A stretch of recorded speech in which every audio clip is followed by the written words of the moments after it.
पाकिस्तान ने फतह-2 रॉकेट प्रणाली का सफल परीक्षण किया। केदारनाथ यात्रा के संचालन के लिए उत्तराखंड पुलिस ने ऑपरेशन मर्यादा शुरू किया। इसरो ने मंगल ग्रह पर भारत के दूसरे मिशन मंगलयान-2 की तैयारी शुरू कर दिया है। रस्किन बॉन्ड को साहित्य अकादमी फेलोशिप से सम्मानित किया गया। टाटा मोटर्स 10 वर्ष के बाद ग्रुप की सर्वाधिक लाभ वाली कंपनी के रूप में टीसीएस से भी आगे निकल गया है। पीएम मोदी बनाम राहुल गांधी की संपत्ति की घोषणा 2024 में कौन कितना अमीर है। पीएम मोदी का संपत्ति देख सकते हैं कि कुल संपत्ति है 3.02 करोड़, बैंक में 2.86 करोड़ रुपये जमा है। 4 सोने की अंगूठियों की कीमत करीब 2.7 लाख रुपए है। बचत प्रमाण पत्र की कीमत है 9 लाख रुपए। अब जानते हैं राहुल गांधी का जो संपत्ति है।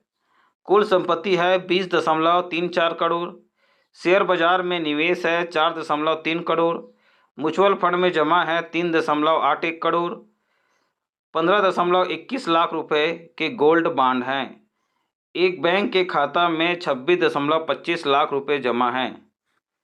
एक्स्ट्रा पाल्मोनरी ट्यूबरक्लोसिस अति फुसफुसी तपेदिक, यह रोग फेफड़ों के बाहर होता है। विशेषताएं: फेफड़ों के अलावा अन्य क्षेत्रों का संक्रमण जैसे लसिका, पर्व, पेट, त्वचा, जोड़ और अस्थियां। निदान: प्रभावित क्षेत्र के आधार पर विविध लक्षण के कारण चुनौतीपूर्ण हैं। स्वास्थ्य लक्षण अलग अलग होते हैं। इसमें लसिका पर्व में सूजन, पेट में दर्द, रीढ़ की हड्डी में दर्द हो सकता है। उपचार में देखेंगे कि फुसफुसी तपेदिक के समान लंबे समय तक एंटीबायोटिक दवाओं की आवश्यकता होती है। अंतर्राष्ट्रीय प्रकाश दिवस 16 मई को मनाया जाता है प्रतिवर्ष। 1960 में भौतिक वैज्ञानिक थियोडोर मैमन ने लेज़र का पहला सफल ऑपरेशन किया। 2015 में संयुक्त राष्ट्र ने प्रकाश विज्ञान और प्रकाश आधारित प्रौद्योगिकियों की अनुप्रयोगों के बारे में जागरूकता बढ़ाने के लिए अंतर्राष्ट्रीय प्रकाश दिवस मनाया गया। इसके बाद 2016 में यूनेस्को ने इसे प्रतिवर्ष मनाने का संकल्प को अपनाया। पहला अंतर्राष्ट्रीय प्रकाश दिवस 2018 में मनाया गया। राष्ट्रीय डेंगू दिवस 16 मई को ही मनाया जाता है। डेंगू बुखार एक वायरल रोग है जो संक्रमित मच्छर के काटने से फैलता है। यह डेंगू वायरस DENV के कारण होता है। यह विश्व के 100 से अधिक देशों में स्थानिक है। डेंगू 4 अलग अलग वायरस के कारण होता है और मादा एडिस मच्छर के द्वारा फैलता है, जो पीला बुखार, जीका वायरस और चिकनगुनिया भी फैलाते हैं। 2024 का जो विषय वस्तु है राष्ट्रीय डेंगू दिवस पर, dengue prevention our responsibility for a safer tomorrow. Moody's का अनुमान है कि वित्त वर्ष 24-25 में भारत की जो वृद्धि है 6.6% होगी। चालू वित्त वर्ष 2024-25 में भारत की अर्थव्यवस्था 6.6% तक बनने का अनुमान है। अगले वित्तीय वर्ष 2025-26 के लिए वैश्विक रेटिंग एजेंसी ने भारत का विकास दर 6.2% आंकी है। भारत की जीडीपी वर्तमान में अमेरिका, चीन, जर्मनी और जापान के बाद 5वें स्थान पर है। भारतीय रिजर्व बैंक RBI ने वित्त वर्ष 2024-25 के लिए जीडीपी ग्रोथ का अनुमान 7% बरकरार रखा है। सेमीकंडक्टर ने नवाचार को बढ़ावा देने के लिए FICCI IESA के बीच अनुबंध हस्ताक्षर किए हैं। सेमीकंडक्टर में नवाचार को बढ़ावा देने के लिए FICCI IESA के बीच अनुबंध पर हस्ताक्षर। Federation of Indian chambers of commerce and industry FICCI, India electronics and semiconductor association IESA ने नवाचार को बढ़ावा देने के लिए और सेमीकंडक्टर इलेक्ट्रॉनिक्स उद्योग का समर्थन करने के लिए एक समझौते के ज्ञापन पर हस्ताक्षर किए। समझौता MOU का उद्देश्य एक संयुक्त टास्क फोर्स बनाना, प्रौद्योगिकी परामर्शी गोलमेज आयोजित करना, आपूर्ति श्रृंखलाओं को सुदृढ़ करने और क्षेत्र में नए निवेश के लिए व्यावसायिक साझेदारी को प्रोत्साहित करना है। विश्व हाइड्रोजन शिखर सम्मेलन 2024। भारत ने ग्रीन हाइड्रोजन मिशन का प्रदर्शन किया। नवीन और नवीनीकरण ऊर्जा मंत्रालय ने नीदरलैंड में विश्व हाइड्रोजन शिखर सम्मेलन 2024 में अपना मंडप स्थापित किया। जनवरी 2023 में 19,744 करोड़ के बजट के साथ लॉन्च किए गए राष्ट्रीय हरित हाइड्रोजन मिशन का लक्ष्य है कि 2030 तक 5 MMT हरित हाइड्रोजन उत्पादन क्षमता का लक्ष्य है। भारत ने 4,12,000 टन हरित हाइड्रोजन उत्पादन क्षमता और 1500 मेगावाट इलेक्ट्रोलाइजर विनिर्माण क्षमता स्थापित करने के लिए निविदाएं प्रदान किया है। पाकिस्तान ने फतह-2 निर्देशित मल्टी लॉन्च रॉकेट प्रणाली का परीक्षण प्रक्षेपण किया, जो उच्च परिशुद्धता के साथ 400 किलोमीटर दूर के लक्ष्य पर हमला करने में सक्षम है। उन्नत नेविगेशन, अद्वितीय प्रक्षेपवक्र और गतिशीलता सुविधाओं से लैस फतह-2 को मिसाइल रक्षा प्रणालियों को हराने के लिए डिज़ाइन किया गया है।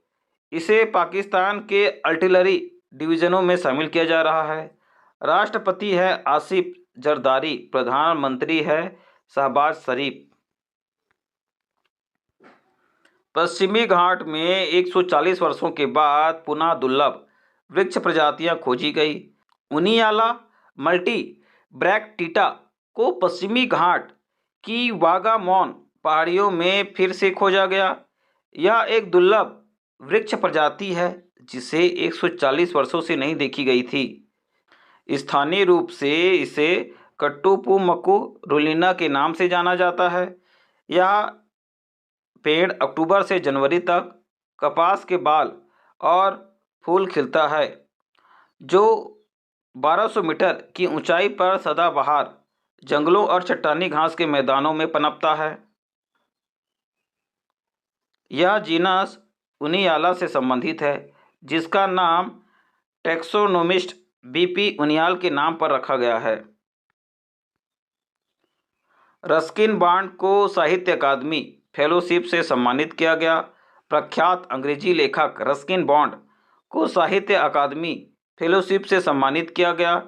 रस्किन बॉन्ड ने 300 से अधिक लघु कथाएं, निबंध और उपन्यास और बच्चों के लिए 30 से अधिक पुस्तकें लिखी है।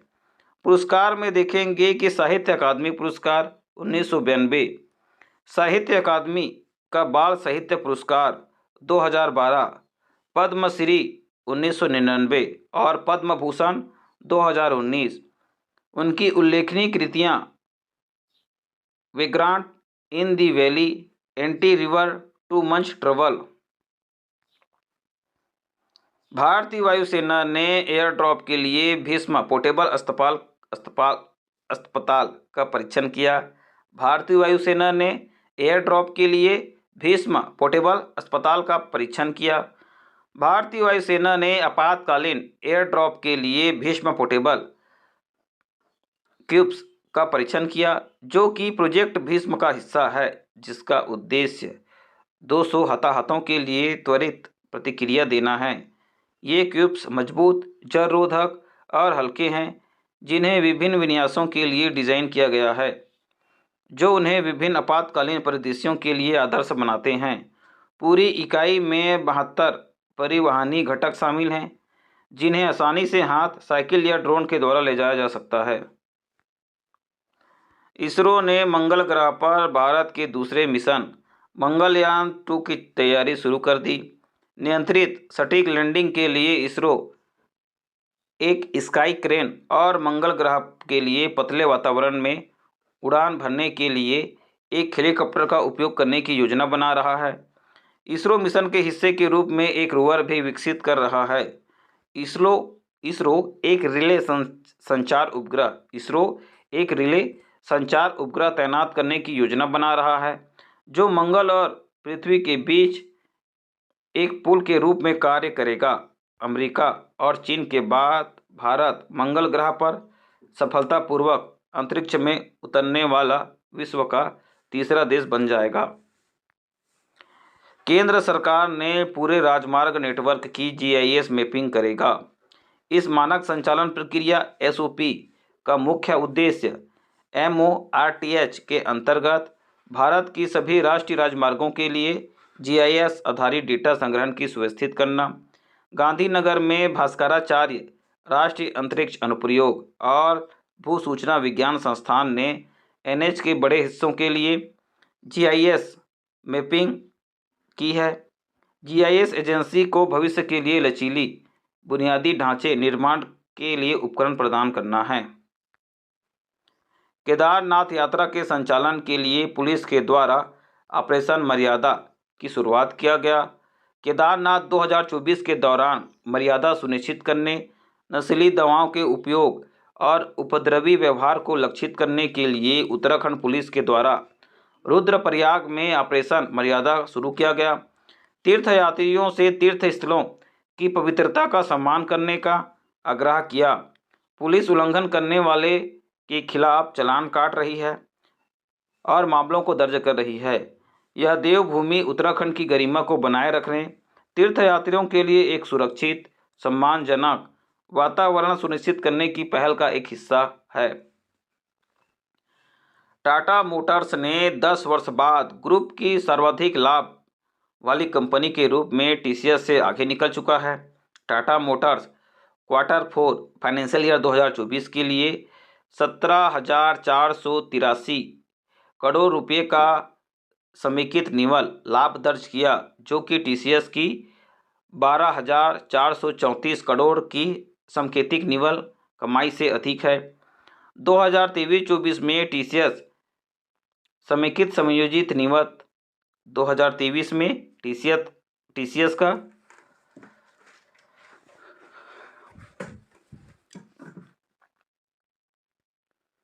2023 में